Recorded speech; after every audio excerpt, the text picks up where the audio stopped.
Hi, I'm Extraayogurt and welcome back to another video. If you're new here, welcome, and if you're not new, then welcome back. So this makes episode 5 of Homes on the Grid, and I actually started this little mini series in 2023. So if you're caught up to now and you've seen all the other episodes and you're watching this now, that means you've literally watched this series be years in the making, which is just really sad and really crazy because it's taken me so long to do this. But I know there's no rush, but I just really want to finish all the projects that I started, no matter how long it takes me, because I just hate when like a creator makes something and I'm really into it and then they stop like following through with it, I guess. So I'm trying to stay really committed to this, even if it takes me years. It doesn't matter, we're gonna get this done. So if you don't know what Homes on the Grid is, it's basically just a little mini series I made making homes for all of the Simbin families. And after this episode, we will have 4 families left, or technically 5 if you count the Critter family, which is just the 2 dogs that came with the Pets expansion. So I had a lot of fun doing this. I'm trying to kind of knock the dust off of my machinima making skills again for like the 4th time. So also, if this is your first time watching, then you won't know that there's a bit of story in the beginning, and then the rest of the story is after the speed build. So if you want to just skip to that part, you can skip ahead a bit, and that'll be the other half of their little story. And at the end, I included a bunch of screenshots of the build, so you don't have to sit through the build if you don't want to. But yeah, so speaking of, let's get into the build. So I really wanted them to have a blue house, but I did not like the blue options for siding, so I just went with with this kind of minty green color. And because it's a family full of teens and kids and toddlers, I wanted it to feel kind of fun, and like I didn't want it to look too established or too grown up. I just wanted it to look kind of fun. So I feel like the entire house just kind of reminds me of a playground. I'm not sure why, but I do like that that's how it turned out. And I'm sure you guys could see I made one of their requests to have an actual playground. So in the beginning, I was placing some fun objects just to make sure I remember to fit them in the budget. And surprisingly, the budget that this family has to work with was a lot more than I anticipated. So I was actually able to give them everything they need and a little bit extra. So that was really nice, because when I did the build for the Optimus family, they were so short on money. I literally built them a house and they have nothing but the absolute bare like necessities that they need to survive, and I couldn't even, I think, hang like a picture on the wall. So this was refreshing, and it was really fun to build a house for them.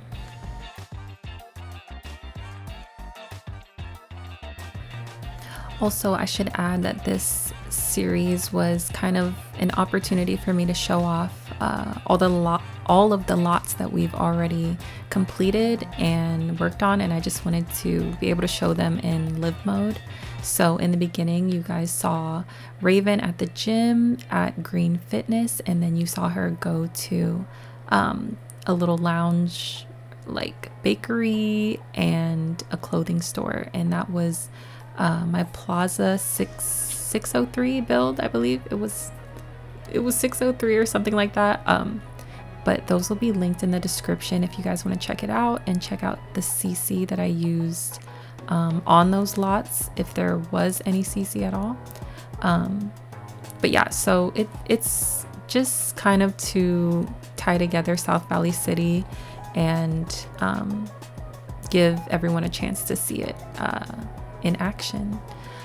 And I'm hoping that when I'm finally completely done with the neighborhood, that we can just do one whole like comprehensive showcase video and show how all the families are doing, and show how Ravyn's doing, and just wrap it all up with a bow and everything. And then we can finally move on to something else.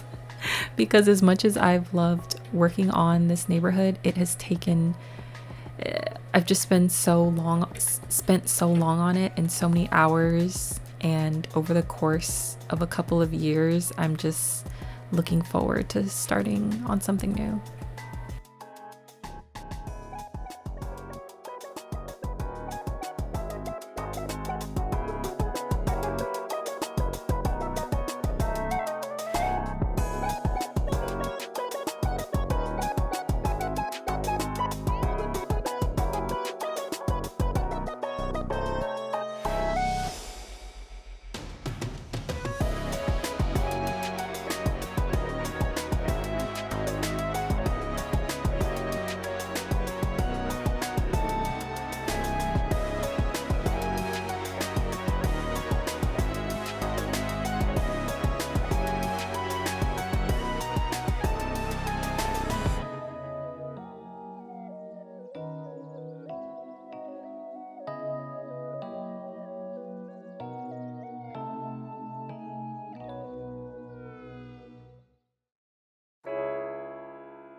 Okay, so like I was saying before about wanting the build to be kind of fun and have a bit of personality, with that I chose to make the interior theme color this green color. Since the outside was green, I thought it might be cool to kind of bring that inside, at least on the first floor. So I chose to do just regular carpet in the bedrooms and this super bright green tile for the kitchen and entryway and dining room.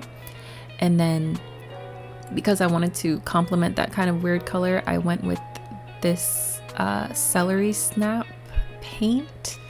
And then on the upper floor, I just changed it to the off-white color. So I think it blends well. It is kind of weird and different, but you have to remember this is a house full of kids, so it can be a little bit weird. Or even if it wasn't, it could still be weird, but it's just a little bit different from what I would usually do. And it took me forever looking through the wallpaper catalog to find what I wanted, because I mean, it's easy to like, oh, the girls' room will be pink and the boys' room will be blue. That's like too easy to me. I wanted to try to find, I guess, wall coverings that weren't so obvious. I mean, I made the girls' room purple. Is that any better? I don't really think so. But my point is, I didn't want to make the rooms look like nurseries, and I feel like that's something you'd see a lot in a nursery, which is still cute, but because they're not all babies, it's I just don't think that would be fitting. So that's what we went with for upstairs. And then, like I was saying about their budget being better than most of the Simbin families, with that I was able to give them a really cool kitchen. And I use these countertops from, I believe, Pets. And I guess I could have gone with a more fun color, but I didn't want to clash with the color of the tile. And yeah, I was able to give them some nice appliances and an island, and it ends up looking really cool.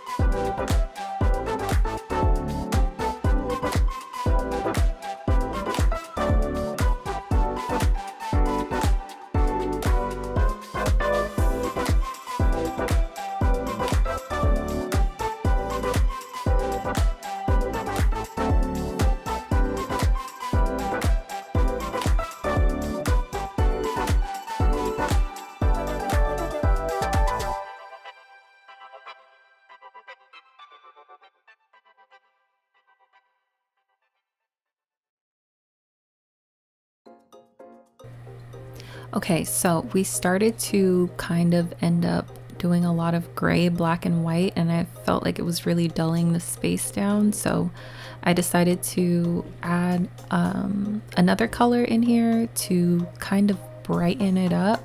I really did not like that sterile look that we were starting to get. So I did my best to add color, specifically with the dining chairs, and I also end up making a little DIY rug with some floor tiles, and the green and yellow actually end up looking really, really nice together. At least I think. My main thing is just that nothing is clashing. Like, I could make all the accent colors green as well, but if they're not the exact shade of green as like the tiles or the walls, it would actually drive me insane. So I just decided to go with a third or a second color entirely. So we went ahead and gave them a phone, a fire alarm, and a security alarm. And a few times I've noticed that I keep forgetting to add the fire alarms or smoke detectors to my builds. So I think I'm usually pretty good about adding the security alarms because I can't stand when my Sims get robbed. It's the scariest thing ever. So I always make sure to put a security alarm, but I tend to forget the smoke detector. But anyway, so I gave them one bathroom, mainly because I've learned that the Sims really don't need that many bathrooms, even if it's a big family. And two, because furnishing the bathroom is like the second priciest thing to do in a build. So when you're working with a budget, it really helps when you don't have to buy a bunch of tubs and toilets. Obviously the kitchen takes up the bulk of the money, depending on how you like to furnish things, but just giving them one bathroom really helped with the budget. And so we were able to give them a few nice things like a playground. And so now here we are furnishing the nursery, the actual nursery. And I just went with some regular like brown, white, and blue colors because they matched this like crib set. And I honestly forgot what gender the two babies are, so I didn't know how to like personalize it, so I just went with like as neutral of colors as I could, and I really like how it came out.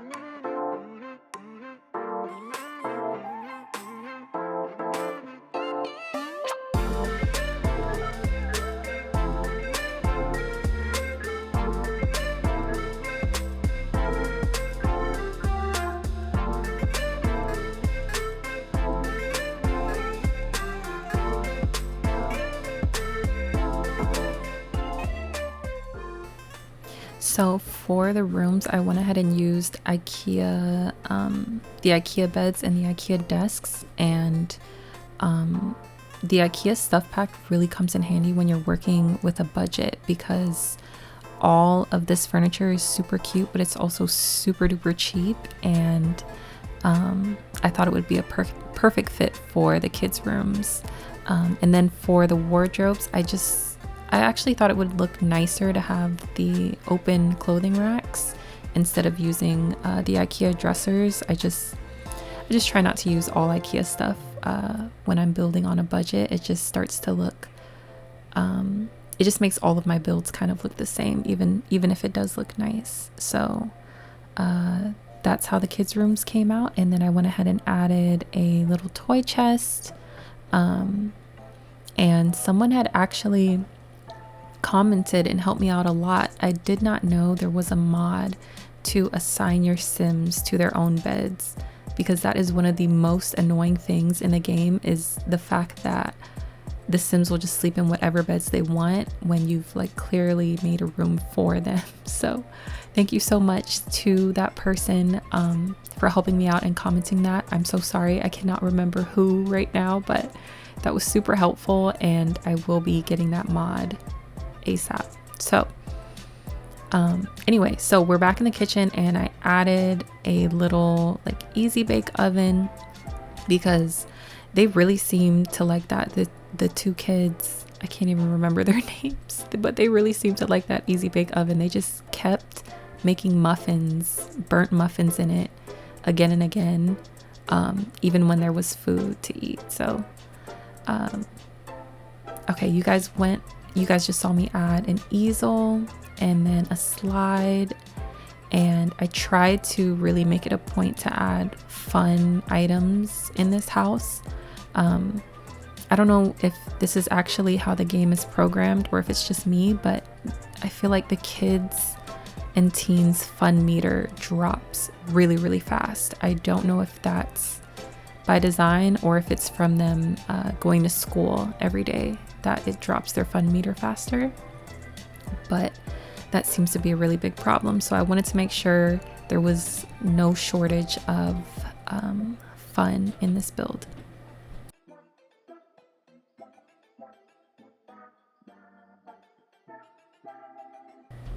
Okay, I just looked to double check. It was someone named August LB.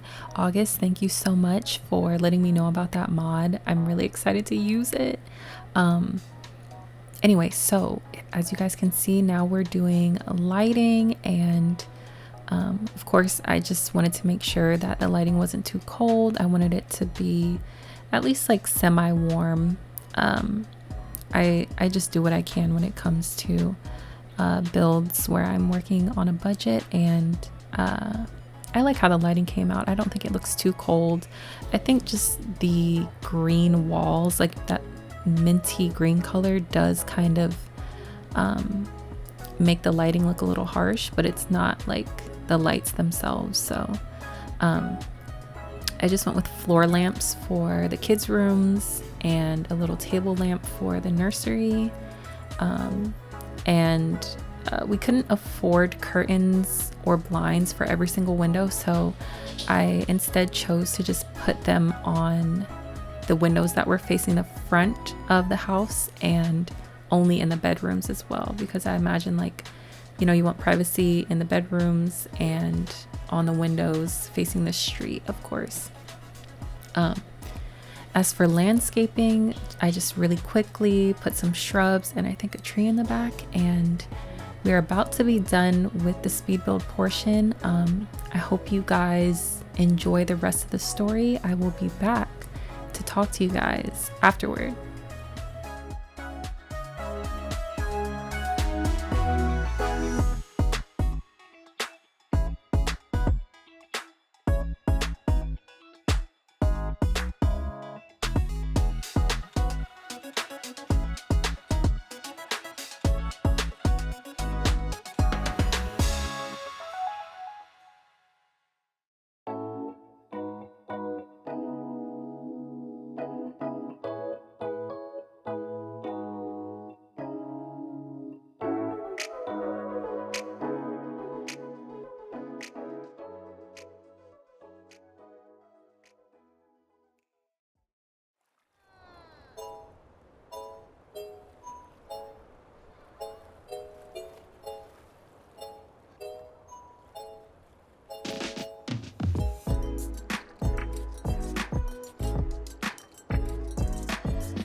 Okay, so that wraps up the Newson family's episode of Homes on the Grid. I don't know if the story was really obvious, but basically they were living in Pleasant View, and the oldest daughter was pretty unhappy because she had to stay home and watch the toddlers while everyone else got to go to school and like live a normal life. So essentially, she found out about Ravyn and her business, and not only did Ravyn give them a new home, but she set them up with a nanny, and so now she can go to school and they can just live a normal life. I hope I got the idea across. It was nothing extravagant. At first I was thinking that maybe Ravyn adopts them or something like that, but I played the Newson family a little bit, and it went along just fine. Like, they're able to live alone with just a nanny and stuff so far. So yeah, I hope you guys enjoyed, and I will see you guys in the next video. Please leave comments and let me know what you guys thought. Thank you so much for watching, and bye-bye.